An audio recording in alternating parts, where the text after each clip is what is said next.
Hey there, English learners. Welcome back to Easy English Together. I'm Emily. And I'm Mark. We're so glad you're with us today. Mark, can I ask you something? Of course. When was the last time you did something that wasn't on a screen and you enjoyed it for at least 30 minutes? That's a good question. Let me think. I mean a real hobby. Cooking, painting, playing music, reading, gardening, fixing something, practicing a sport. Anything where you actually forgot about your phone for a while. Honestly, it's been a while. Wake up, scroll, work, scroll again. Sometimes I wonder, am I in control of my habits or are my habits controlling me? Yeah. If an answer came to your mind quickly, that's amazing. But if your brain is searching and cannot find anything, Then this episode is especially for you. because many people today feel something we call brain rot. Brain rot. That sounds serious. It is serious.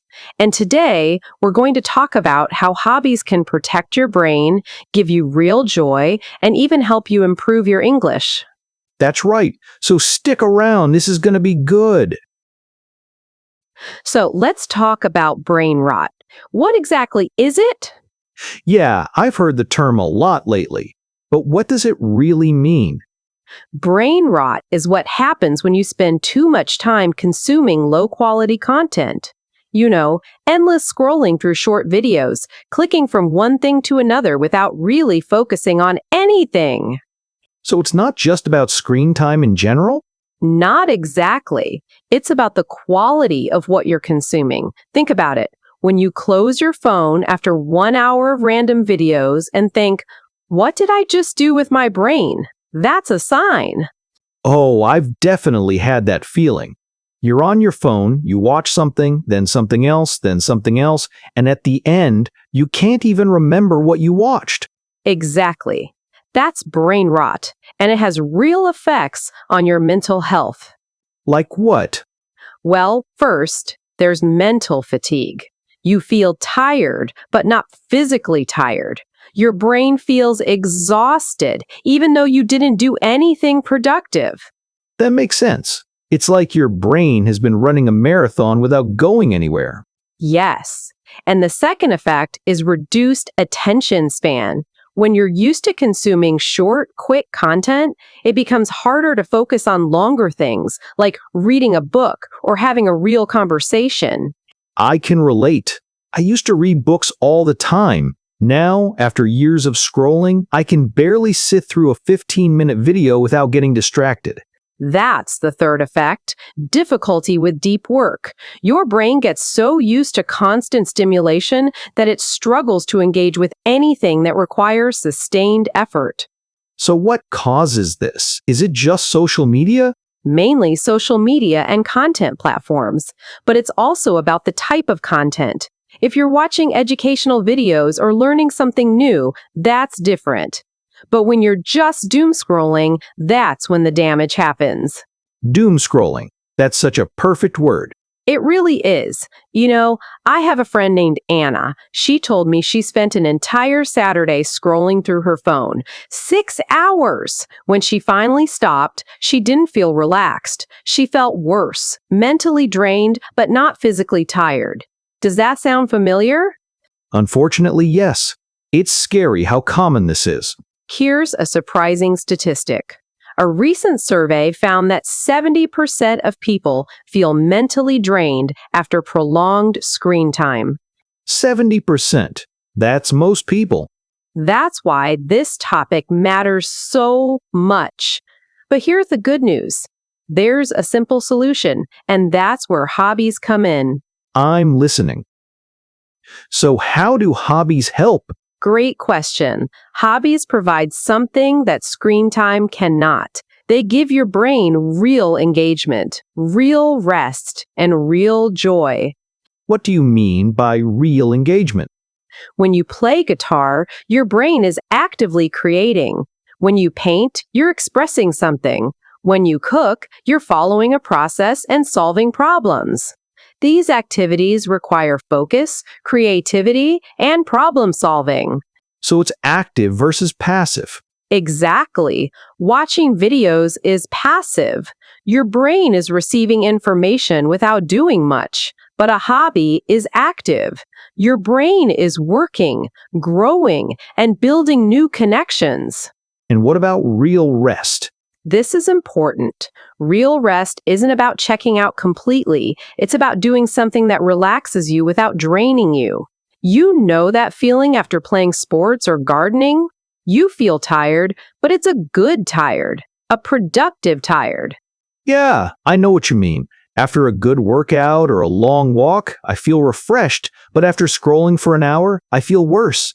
That's because hobbies give your brain a different kind of energy. They leave you feeling more energized, not more depleted. I like that. More energized, not more depleted. And the third thing, real joy. Here's the thing. When you finish watching hours of videos, what do you feel? Often, it's emptiness. But when you finish a painting, a recipe, a song, you feel pride. You feel accomplishment. That's true. There's something special about creating something with your own hands. Here's a power phrase for you. Hobbies can protect your attention span, give your brain real joy, and help you feel alive, not just entertained. I love that. Alive, not just entertained. Think about it. Your thumb is like the driver, and your brain is a passenger screaming, "Please stop." Wow. That's powerful. Your thumb is like the driver and your brain is a passenger screaming, please stop. Every time you scroll without thinking, your thumb is driving, and your brain is just sitting there, going nowhere. So, how do we take back control? By choosing hobbies, by choosing activities that require our full attention, by choosing things that make us feel alive. Now, not all hobbies are created equal, right? That's a great point. There are healthy hobbies and there are unhealthy escapes. Let me explain the difference. Okay, what's the difference? Healthy hobbies are activities that provide real rest and growth. They challenge you, help you learn, and leave you feeling better afterward. Things like playing a musical instrument, painting, cooking, gardening, reading, exercising, writing, learning a new skill. And unhealthy escapes? Unhealthy escapes are activities that help you avoid reality. They might feel good in the moment, but they don't provide real rest or growth. Binge watching TV for hours, endless social media scrolling, playing video games for too long, these can be fun in moderation.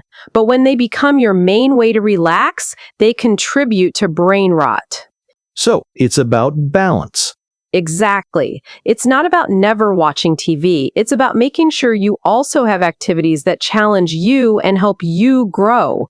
Can you give an example? The one who spent 6 hours scrolling?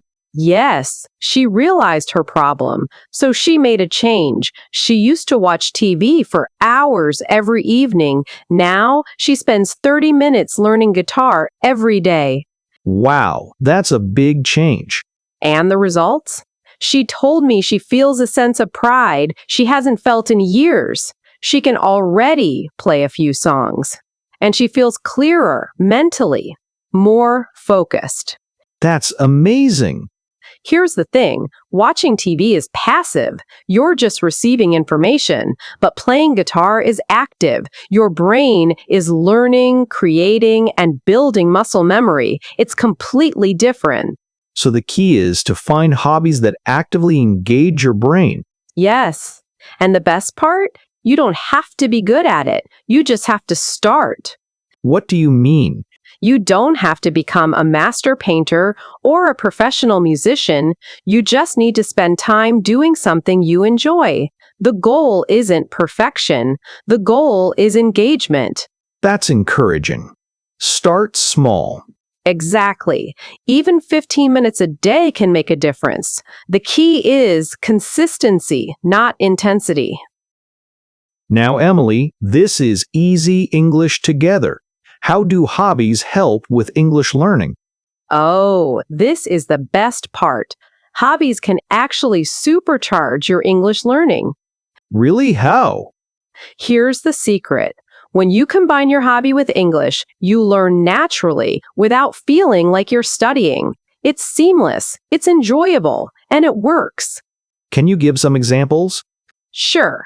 Let's say you love cooking. Instead of watching cooking videos in your native language, watch them in English. Read recipes in English. Write your own recipes in English. Suddenly, you're learning food vocabulary, action words, and instructional language. That's smart. Or, let's say you like music. Learn songs in English, sing along, understand the lyrics, analyze the words. You're improving your listening, pronunciation, and vocabulary at the same time. I love that idea. Or if you like gardening, watch English gardening videos. Read about plants in English. Join English-speaking gardening communities online. You're building vocabulary while doing something you enjoy. So it's about integrating English into what you already love. Exactly. Here's another example. If you enjoy gaming, play games in English. If you like reading, read books in English. If you like exercising, follow English-speaking fitness instructors on YouTube.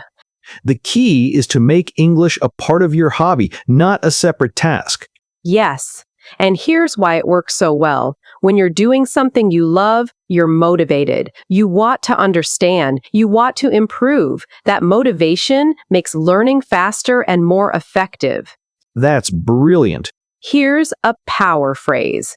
Integrate your favorite activity with English to boost your fluency. Integrate your favorite activity with English to boost your fluency. And it goes both ways. Your hobby can help your English, and your English can help your hobby. It's a win-win. I love that. A win-win. So here's my challenge for you. Think about your favorite hobby. Now think about how you can do that hobby in English. It's that simple. That's a great challenge. All right, Mark, let's wrap this up. So, what have we learned today? First, we learned that brain rot is real. It's the mental fatigue and reduced focus that comes from too much passive screen time. Second, we learned that hobbies are the solution. Hobbies provide real engagement, real rest, and real joy. Third, we learned that healthy hobbies are activities that challenge us and help us grow. Things like playing music, painting, cooking, reading, exercising. In fourth, we learned that combining hobbies with English can accelerate our language learning. It's fun, natural, and effective. So here's my question for you. What is one small step you can take today to protect your brain and improve your English? Think about it. Maybe it's picking up a forgotten hobby. Maybe it's trying something new. Maybe it's simply spending 30 minutes doing something you love instead of scrolling. And here's the challenge. We want you to finish this sentence. The hobby that protects my brain is, or the hobby I want to start is. It can be something you already love, or something you've secretly wanted to try. Drawing, gardening, music, reading, cooking, dancing, coding, writing, anything. Choose one small step. Start today. Even 15 minutes makes a difference. Now, before we go, we have a small request.